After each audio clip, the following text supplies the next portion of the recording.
Good morning everyone, स्वागत है आपका हमारे चैनल पे। और आज है 23 जनवरी। इंपॉर्टेंट न्यूज़ को यहाँ पर कवर करेंगे। एक छोटा सा इन्फॉर्मेशन आप सभी के लिए। हम लोग बहुत जल्द एक छोटा सा प्रोग्राम लेके आएंगे जो कि कुछ दिनों को रहेगा, लगभग 6 से 7 दिनों का रहेगा। और उसमें जो है ना, जो भी इंपॉर्टेंट टॉपिक है, जो भी एग्जाम में पूछे जाने की संभावना है, चाहे यूपीपीसीएस का एग्जाम हो, चाहे यूपीएससी का एग्जाम हो, चाहे एमपीपीसीएस का हो, चाहे आपका बीपीएससी का ही क्यों ना हो, तो इस तमाम एग्जामों में आपको काफ़ी हेल्प करेगा। जीएस के टॉपिक रहेंगे वहाँ पे, पॉलिटी के हो गए, इकोनॉमिक्स के हो गए, हिस्ट्री के क्वेश्चन हो गए, वहाँ पे ज्योग्राफी के हो गए, जो तमाम न्यूज़ में रहता है, जो आने की पूरी संभावना है, वो तमाम मुद्दे पे हम लोग डिस्कस करेंगे। ओके, चलिए अब आते हैं हम लोग आज के न्यूज़पेपर में क्या दिया हुआ। आज दिया हुआ है, अभी देखा होगा कि भाजपा सरकार को समर्थन कौन दिया है? जेडीयू ने दिया है ना, तभी तो जाके एनडीए बना है और एनडीए जो है गवर्न कर रही है विभिन्न राज्यों में अपने देश में। क्लियर है? तो यहाँ पर अगर आप देखोगे तो जेडीयू के जो अध्यक्ष हैं मणिपुर राज्य में जो अध्यक्ष हैं जेडीयू के, उन्होंने अपने अध्यक्ष को पद से हटा दिया, बर्खास्त कर दिया गया है। ऐसा क्यों? क्योंकि जो अध्यक्ष थे ना, उन पे अनुशासनहीनता का आरोप लगाया है। क्वेश्चन यहाँ से नहीं पूछता है, क्वेश्चन पूछेगा आपसे। जब मैंने पूरा आर्टिकल पढ़ा ना, तो यहाँ पे 10th शेड्यूल लिखा हुआ है, 10वीं, ठीक है, अनुसूची, इसको 10th शेड्यूल बोलते हैं इंग्लिश में। ठीक है, आप लोग पढ़े भी होंगे और आप लोग जानते भी होंगे। ये क्वेश्चन यूपीएससी में, यूपीपीसीएस में, बीपीएससी में इतना बार पूछा है ना कि आप देखोगे प्रीवियस ईयर क्वेश्चन में तो करीब हमला 10-15 बार क्वेश्चन पूछ लिया गया है। 10th शेड्यूल में क्या होता है, इसमें जो दल बदल जो कानून है ना, उसके बारे में उल्लेख किया गया है। आपने देखा होगा ना, लोग सत्ता में आने के लिए, पद पाने के लिए एक पार्टी से दूसरे पार्टी में क्या हो जाते हैं, बदल लेते हैं एक पार्टी से दूसरे पार्टी को। तो उसी को रोक लगाने के लिए 10वीं अनुसूची लाया गया है। आप याद रखिएगा 52 कॉन्स्टिट्यूशन अमेंडमेंट एक्ट, ये भी जो है ना दल बदल कानून से जुड़ा हुआ है। ये भी क्वेश्चन एग्जाम में पूछा गया है। ठीक, 1985 आई थिंक, अगर मैं गलत नहीं हो तो आप लोग करेक्ट कर लीजिएगा। ठीक है, ये चीज था, इंपॉर्टेंट था। कुछ अपवाद भी है, जैसे मान लीजिए किसी भी पार्टी का मेंबर, जैसे मान लीजिए लोकसभा का एग्जाम्पल हम लोग लेते हैं। ठीक है, तो यहाँ पे जो अध्यक्ष होते हैं ना, वो भी किसी ना किसी पार्टी से ही बिलोंग करते हैं ना अध्यक्ष। तो फिर जब इस पद पर, जब यहाँ पे क्या हो जाते हैं, पीठासीन हो जाते हैं लोकसभा के अध्यक्ष पद पर, तो उन पर जो है ना, लोकसभा के पीठ पर जो है ना, वहां पर जब आसीन होते हैं तो क्या होता है, उनको यहाँ से छूट मिलता है। वो जो है ना दल बदल कानून के दायरे के अंतर्गत नहीं आते हैं। तो ये क्वेश्चन कई बार पूछा गया, आप इसको ध्यान रखेंगे। नेक्स्ट मूव करें यहाँ पे। हाँ, एक और है मणिपुर न्यूज में आ गया है। तो मणिपुर देख लीजिएगा किन किन राज्यों के साथ सीमा साझा करता है। मणिपुर के सीएम कौन है, और मणिपुर में जो सीट है विधानसभा का वो कितना है, और मणिपुर में कुछ कुछ खास चीजें जैसे कि लोकटक झील आपने देखा होगा, है ना, तो उसके बारे में भी आप लोग जानकारी रखिएगा। वहां पे एक झील है जो कि मीठा पानी है या खारा पानी, ये भी देख लीजिएगा, यहाँ से क्वेश्चन पूछे गए हैं। अब आते हैं हम लोग यहाँ पे, अभी जो है ना सुप्रीम कोर्ट ने एक फैसला दिया है, एक आदेश दिया है कि शेख अली गुमटी को अवैध जो कब्जा है ना उसको हटाया जाए। तो यहाँ से मतलब नहीं है, क्वेश्चन यहाँ से नहीं पूछता है, क्वेश्चन पूछता है सुप्रीम कोर्ट को लेकर, और आपसे पूछेगा आर्कियोलॉजिकल सर्वे ऑफ इंडिया के बारे में, एएसआई। देखिए, आर्कियोलॉजिकल सर्वे ऑफ इंडिया किस मिनिस्ट्री के अंतर्गत आता है, तो ये आता है संस्कृति मंत्रालय के अंतर्गत। हमने इसको क्यों डिस्कस कर रहे हैं, क्योंकि ये यूपीएससी में क्वेश्चन 2 बार पूछा गया ये वाला। ठीक है, पूछ लिया है, इसलिए हमने यहाँ पर डिस्कस किया। और अभी आपने देखा है ना, कई जगह खुदाई हो रहा है, तो वहाँ पे मंदिर निकल रहे हैं, तो यहाँ पे आर्कियोलॉजिकल सर्वे ऑफ इंडिया और संस्कृति मंत्रालय को लेकर क्वेश्चन पूछेगा। सुप्रीम कोर्ट को लेकर हम लोग देखते हैं, यहाँ पे सुप्रीम कोर्ट को भी लेकर यहाँ पे एग्जाम में क्वेश्चन पूछे गए। आप देखोगे यहाँ पे बीपीएससी का या जेपीएससी का क्वेश्चन, तो यहाँ पे सुप्रीम कोर्ट से लेकर यही पूछता है कि अभी वर्तमान जो जजों की संख्या सुप्रीम कोर्ट में कितना है, 34 है। ये पावर किसको दिया गया है कि 34 ही जज रहेंगे, या 34 से अधिक रहेंगे या कम रहेंगे, ये पावर दिया है सांसद को। लेकिन जब हाईकोर्ट की बात होती है तो वहां पे ये पावर दिया गया है राष्ट्रपति को। ठीक है, सुप्रीम कोर्ट के जो जज होते हैं, चाहे हाई कोर्ट के जज होते हैं, इनका सिफारिश जो अपॉइंट होता है ना, इसका सिफारिश करता है कॉलेजियम सिस्टम, इसको भी याद रखेंगे। और आपको ये भी बता दें, जब देश में फाइनेंशियल इमरजेंसी अगर लगेगा, अभी तक हमारे देश में नहीं लगा है, न कभी लगेगा, लेकिन ऐसा प्रावधान हमारे संविधान में है, इसलिए हम लोग डिस्कस कर रहे हैं कि फाइनेंशियल इमरजेंसी आर्टिकल 360 में इसके बारे में लिखा गया है। अगर हमारे देश में 360 अगर लगता है, तो राष्ट्रपति को छोड़कर बाकी जितने भी पीठासीन अधिकारी हैं, चाहे कोई भी अधिकारी हो, चाहे जज ही क्यों ना हो, सारे के सैलरी कट हो जाते हैं, सिर्फ राष्ट्रपति के नहीं होते। ये क्वेश्चन पूछा गया है। नेक्स्ट मूव करें हम लोग यहाँ पे, ये हमारे डिफेंस मिनिस्टर, माफ कीजिएगा रक्षा मंत्री नहीं, ये हमारे, हाँ, राजनाथ सिंह जी है डिफेंस मिनिस्टर। इन्होंने अभी जो है ना एक वक्तव्य दे रहा था, तो वहां पे जो है उन्होंने पर्यावरण को लेकर बातचीत किया, डिफेंस को लेकर बातचीत किया। जब मैंने पूरा आर्टिकल पढ़ा, जो क्वेश्चन एग्जाम में पूछा गया है, मियावाकी तकनीक, ये क्वेश्चन यूपीएससी में पूछा गया, आप लोग देख लीजिएगा यहाँ पे, मियावाकी तकनीक क्या है। तो जो शहरीकरण है ना, वहां पे जो पेड़ पौधे की जो घनत्व है, ठीक है, पर्यावरण को लेकर, पेड़ पौधे को लगाने को लेकर एक तकनीक है, ये जापान का टेक्नोलॉजी है, मियावाकी तकनीक।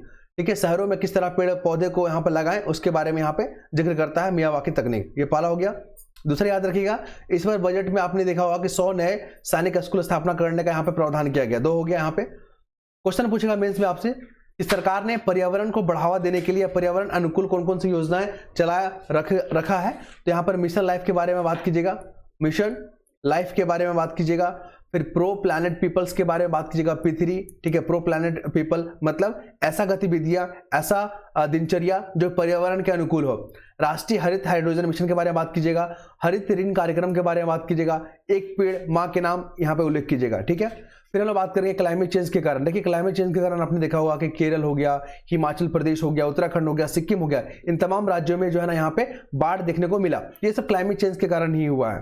क्लियर है, ये तमाम फैक्ट को आप ध्यान रखेंगे।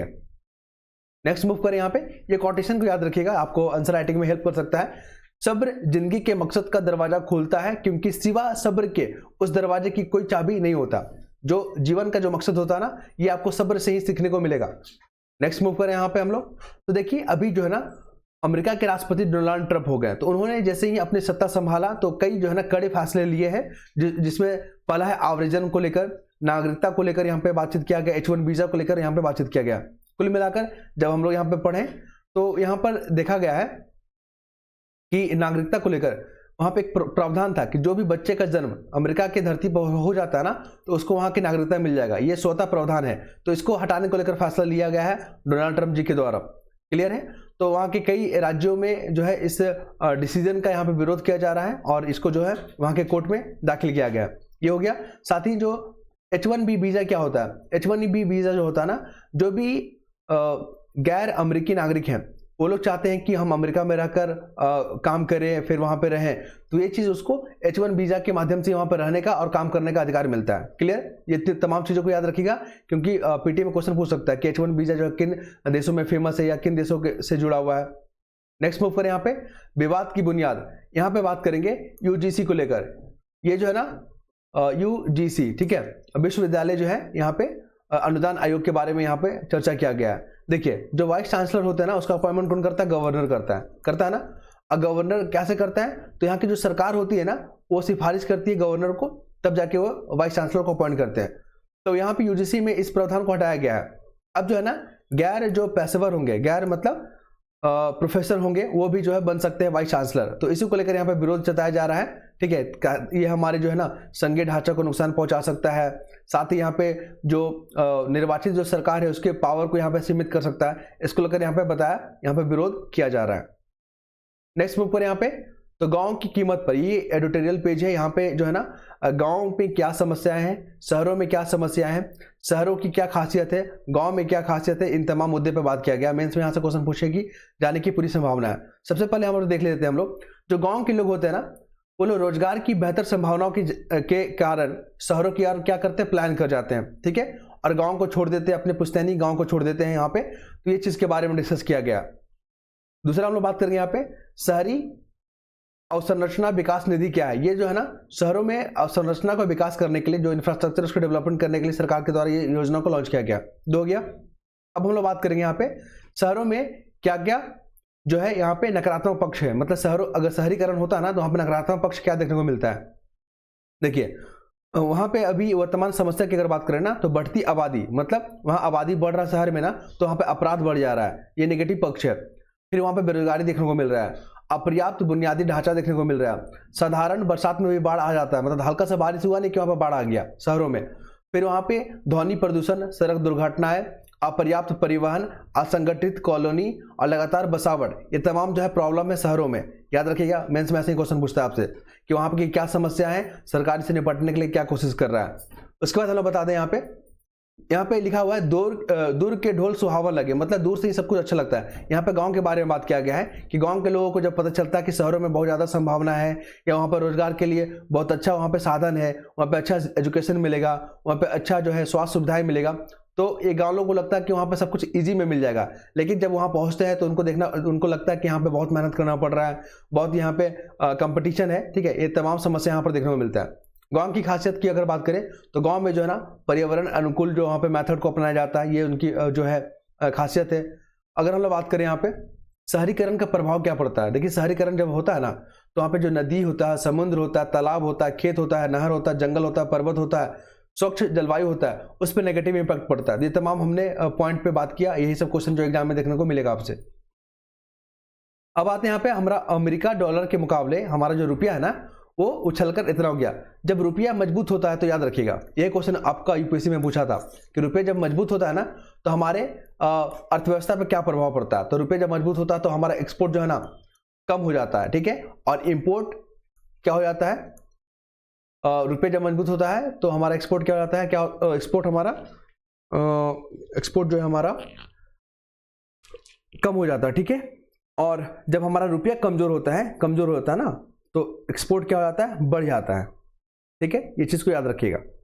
नेक्स्ट मूव करें हम लोग यहाँ पे राष्ट्रीय स्वास्थ्य मिशन के बारे में ये आर्टिकल लिखा हुआ है। जब पूरा आर्टिकल को मैंने पढ़ा तो यहाँ पे एमएसपी के बारे में भी जिक्र किया गया कि जो जूट है ना एमएसपी के अंतर्गत आता है, और जूट का जो रकम है एमएसपी जो वैल्यू है उसको बढ़ाया गया, इसको भी याद रखिएगा। फिर यहाँ पे राष्ट्रीय स्वास्थ्य मिशन कब लॉन्च किया गया, 2013 में लॉन्च किया गया, इसको भी याद रखिएगा, एग्जाम में क्वेश्चन पूछे जाने की पूरी संभावना है। क्यों न्यूज में आ गया, क्योंकि इसको 5 साल के लिए फिर कंटिन्यू बढ़ा दिया गया है। अब हम लोग बात करेंगे गगनयान मिशन के लिए। गगनयान मिशन जो है ना ये एक मिशन है जो कि हमारे नागरिकों को स्पेस में ले जाया जाएगा, ठीक है, स्पेस में। ये भी यहाँ पर देखिए गगनयान अंतरिक्ष में मानव मिशन भेजने की एक क्षमता हासिल करने का एक मिशन है। नेक्स्ट मूव करें हम लोग यहाँ पे क्वाड का यहाँ पर समिट हो रहा है जिसमें विदेश मंत्रियों ने हिस्सा लिया है। तो 4 मेंबर है क्वाड में, याद रखिएगा कौन कौन। यहाँ पे है अमेरिका, भारत, जापान और ऑस्ट्रेलिया, ये 4 मेंबर हैं।